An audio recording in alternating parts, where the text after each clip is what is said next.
নমস্কার, আমি পুষ্পিতা। আমার আরও একটা নতুন ব্লগে আপনাদের সকলকে স্বাগত জানাই। আপনারা আমার আগের ভিডিওতে দেখেছেন আমার অসুস্থতার কারণে আমি অনেক দিন ভিডিও বানাতে বা দিতে পারিনি, তার জন্য আমি ক্ষমাপ্রার্থী। আজ অনেক দিন পরে আমি ভিডিও আপলোড করলাম। ভিডিওটা যদি ভালো লাগে আমার চ্যানেলটাকে সাবস্ক্রাইব করবেন। আপনাদের একটা সাবস্ক্রাইব আমাকে অনেকটা অনুপ্রেরণা জাগায় নতুন ভিডিও বানানোর জন্য। যদি আমি এই প্রফেশনালে কোনো দিন ভিডিও বানাইনি বা আমি প্রফেশনাল ব্লগার নই, তো আমি চাইছি নিজেকে প্রফেশনাল করে তুলতে। তার জন্য আপনাদের সাপোর্ট আর ভালোবাসার ভীষণ প্রয়োজন। আশা করছি আপনারা আমাকে সেই সাপোর্ট আর ভালোবাসাটা দেবেন।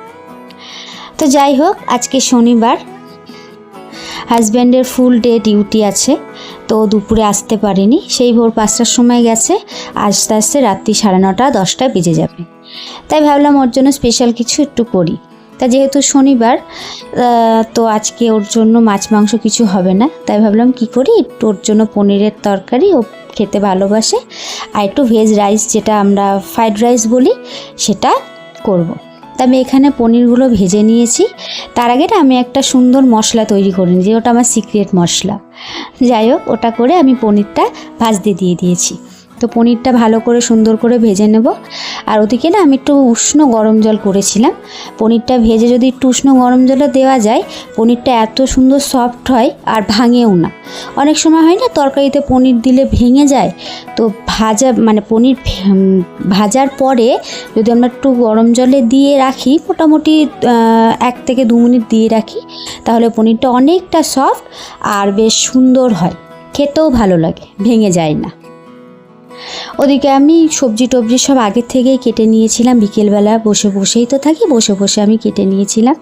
তা ভাবলাম পনির ওদিকে ভাজা হয়ে গেছে, ভেজা হতে হতে আমি ওটা জলে ভিজতে আমি এদিকে রাইসের যে সবজিগুলো লাগে, গাজর, ক্যাপসিকাম আর বিনস ছিল, তাই দিয়েছি, আর বেশি কিছু দিইনি। ফুলকপি দিলেও ভীষণ ভালো লাগে, যেহেতু শীতের সময় না, আর আমি পাইও নি বাজারে, তো আমি এইগুলোই দিয়ে করছি। এগুলো আস্তে আস্তে ভেজে নেবো। আর ওদিকে পনিরের মশলাটা তৈরি করে নেব। সেরকম কিছুই মশলা দেব না, একটু ওই জিরে, আদা, লঙ্কা যেটা লাগে, আর একটু স্বাদ আনার জন্য একটু পোস্ত, একটু কাজু, আর সামান্য একটু কিশমিশ। ও আবার মিষ্টি মিষ্টি তরকারি খেতে ভীষণ ভালোবাসে। যেহেতু রাইস হবে, রাইসের সাথে মিষ্টি মিষ্টি তরকারিটা ভীষণ ভালো লাগবে। মাংসর ব্যাপারটা তো আলাদা, মাংসটা ঝাল ঝাল খেলেই ভালো লাগে, কিন্তু পনির তো আমি ভাবলাম একটু মিষ্টি মিষ্টি করলে হয়তো ভালো লাগবে। তো আমার এখানে ভাজা প্রায় অর্ধেক হয়েই এসছে, আমার সবজিগুলো সেদ্ধ হয়ে গেছে। আর এদিকে ভেজানো কাজু আর কিশমিশ ছিল, আমি ওগুলো দিয়ে দিয়েছি। এবার ওগুলো সম্পূর্ণ ভাজা হয়ে গেলে আমি ওগুলো তুলে নেবো। ওদিকে পনিরের মশলাটাও হয়ে গেছে, এবার পনিরটা করব। কি বলুন তো, পুরুষ মানুষ তো সবাই আমাদের জন্য খাটে, তো আমাদেরও মাঝে মাঝে উচিত তাদেরও একটু ভালো মন্দের খেয়াল রাখা।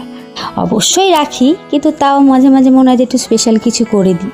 একমাত্র স্পেশাল বলতে জন্মদিনেই যা একটু করা হয়, সারা বছর সত্যি কথা বলতে সেইভাবে কিছুই করা হয় না। তো মাঝে সাঝে যেটুকু পারি সেটুকু করি। তো যাই হোক, আমি এখানে পনিরটা মশলাটা দিয়ে দিয়েছি। তেলটা না অনেক বেশি হয়ে গেছিলো, আমি বুঝতেই পারিনি যে এত বেশি তেল হয়ে যাবে। ও আরেকটা কথা বলি, এখানে আমি একটু টক দই দিয়েছিলাম যাতে স্বাদটা একটু ভালো হয়। তো আমি আপনার ওই জিরে, আদা আর লঙ্কাটা একটু ভেজে তারপরে পোস্তটা তো খুব বেশি ভাজলে ভালো লাগে না, ওই জন্য পোস্তটা জল দেওয়ার ওইগুলো কষিয়ে জল দেওয়ার খানিক আগে পোস্ত, কাজু বাদাম বাটা দিয়ে আমি একটু নেড়ে চেড়ে জল দিয়ে দিয়েছি। কালারটাও সুন্দর এসছিল। তো এটা ফুটে গেলে আমি পনিরগুলো দিয়ে নামিয়ে নেব। বেশিক্ষণ পনির আর কি ঝোলে রাখবো না, যদি ভেঙে যায় বলা তো যায় না। যাই হোক, এখানে পনির আমার হয়ে গেছে, আমি এখানে পনিরটাকে নামিয়ে নেব। এরপর ওইদিকে দেখুন আমি রাইস বসিয়ে দিয়েছি, ভাতটা যেটা আমি রাইস করবো, ওদিকে ভাত বসিয়ে দিয়েছি। ভাত তো প্রায় হয়ে এসছে, আমি এটা নামিয়ে রাইসটা ভেজে নেব। ওদিকে ওকে ফোন করেছিলাম, ও বেরিয়ে গেছে, আসলে বেশ গরম গরম খেতে পারবে। তা আমি ওখানে পনিরের লাস্টে একটু গরম মশলা আর আমার যে সিক্রেট মশলাটা ছিল সেটা একটু দিয়ে আমি এবার রাইসটা বসিয়ে দিয়েছি। ওটা নামিয়ে নিয়ে আমি রাইস বসিয়ে দিয়েছি। দেখলাম অনেকটা ভাত, যেহেতু সবাই 5-6 জন তো আমরা, তো অনেকটা রাইস হবে, তাই ভাবলাম আমি 2-3 বারে এটাকে করব কড়াই। মা ওদিকে এসছে, কিরে কিছু সাহায্য লাগবে নাকি? যেহেতু করি না এখন, অনেকটা বেশিক্ষণ দাঁড়িয়ে থাকতে পারি না। আমি বললাম ঠিক আছে, তাহলে তুমি চিনিটা দাও আর ঘিটা ঢেলে দাও, একটু হাতে ধরবো। ওর জন্য মা ওদিকে ঘি আর চিনি ঢালতে থাকলো আর আমি এদিকে রাইসটা ভাজতে থাকলাম। দেখুন কি সুন্দর হয়েছে। আর এদিকে ও চলেও এসছে, আমি যেই প্লেটটা ধরে দিয়েছি ও তো ভীষণ খুশি। জানি না নাটক করছিল কি না, যাই হোক ভালো তো বলতেই হবে খেয়ে, এখন দেখা যাক কি বলে। ও তো খেয়ে বললো বেশ ভালোই হয়েছে, তবে আমার বিশ্বাস হয় না, তার কারণ ও ভীষণ নাটকটা ভালোই করে। আর ভালো যদি না বলে তাহলে তো জানি যে পরে গল্প আছে, ওর জন্য ভালো হয়েছে কি না জানি না, যাই হোক ও তো বললো ভালো হয়েছে। আজকের ভিডিওটা এই